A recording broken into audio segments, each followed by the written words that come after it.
ഏറ്റവും ആളുകൾ ഇഷ്ടപ്പെടുന്ന ജോണറുകളൊന്നാണ് ഈ ആക്ഷൻ കോമഡി എന്റർടൈനിങ് ജോണർ. അപ്പൊ ഈ ഇപ്പോഴത്തെ നമുക്ക് ഓരോ ദിവസവും പുതിയ പുതിയ കാര്യങ്ങൾ പഠിക്കാൻ ആഗ്രഹിക്കുന്ന, എക്സ്പ്ലോർ ചെയ്യുന്ന, അല്ലെങ്കിൽ എല്ലാവരും അങ്ങനെ ഉറ്റുനോക്കുന്ന ഒരു മമ്മൂക്കേനെയാണ് ഒരുപാട് കുറച്ച് വർഷം കഴിഞ്ഞിട്ട് കിക്കായി കിട്ടി. എങ്ങനെയൊക്കെ എക്സ്പ്ലോർ ചെയ്തിട്ടുണ്ട് പുതിയ? അടിപൊളി. മോന്റെ പേരെന്താ? അജിത്. അജിത്. ഞാനും അജിത്തിനെ പോലെ തന്നെ ഭയങ്കര കൗതുകത്തിലായിരുന്നു ഈ സിനിമയിലേക്ക് പോകുന്ന സമയത്ത്.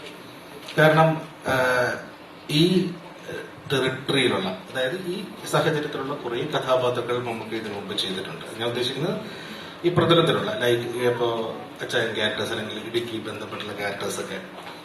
അപ്പോ ഈ കാലഘട്ടത്തിൽ ഇങ്ങനെ ഒരു പ്രതലത്തിൽ നിന്നും ഒരു സിനിമ വരുമ്പോൾ നമുക്ക് അത് എങ്ങനെയായിരിക്കും ചെയ്യാൻ പോകുന്നത് എന്നുള്ളത് മിഥുൻ ഞങ്ങൾ ഈ കഥ ചർച്ച ചെയ്യുന്ന സമയം മുതൽ കൗതുകമാണ്. അപ്പൊ ഞങ്ങളിങ്ങനെ ഓരോന്ന് പ്ലാൻ ചെയ്തിട്ടുണ്ടാവുമല്ലോ, ഇങ്ങനെയായിരിക്കും മിഥുൻ ഓരോ ഡയലോഗുകളൊക്കെ ഇങ്ങനെ ഡെലിവറി ചെയ്ത് കാണിക്കും, നമുക്ക് ഇങ്ങനെ ചെയ്യുമ്പോൾ ഇങ്ങനെയായിരിക്കും.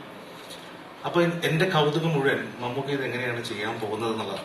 കാരണം എനിക്ക് 100% ഷുവറാണ്, ഒരിക്കലും മമ്മൂക്ക മുമ്പ് ചെയ്തൊരു കഥാപാത്രത്തെ റിപ്പീറ്റ് ചെയ്യില്ല, ആ രീതിയിൽ അതൊരിക്കലും പെർഫോം ചെയ്യാൻ പോകുന്നില്ല.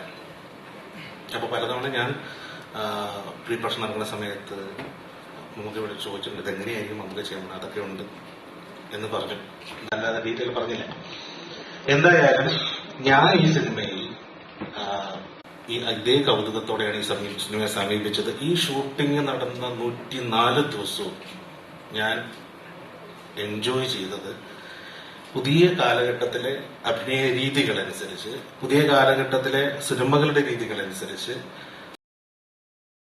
മീറ്ററിൽ ഈ കഥാപാത്രത്തിനൊരു ഫ്രെയിം ഉണ്ടാക്കി ആദ്യം മധ്യാന്തം അത് അതേ രീതിയിൽ തുടർച്ചയായിട്ട്. കാരണം ഇതിനകത്തിപ്പോ ഒരു കാര്യം മാത്രമല്ല, ആക്ഷൻ ഉണ്ടാവാം, ഫൺ ഉണ്ടാവാം, ഇമോഷൻസ് ഉണ്ടാവാം, മാറ്ററുകൾ ഉണ്ടാവാം, പല രീതികളിലൂടെ സിനിമ സഞ്ചരിക്കുമ്പോഴും ഈ കഥാപാത്രത്തിന്റെ ആ മീറ്റർ അതേപോലെ തുടർന്ന് ഈ പുതിയ കാലഘട്ടത്തിനനുസരിച്ചിട്ടുള്ള പെർഫോമൻസ് ആണ് ഇതിൽ ചെയ്തിരിക്കുന്നത്.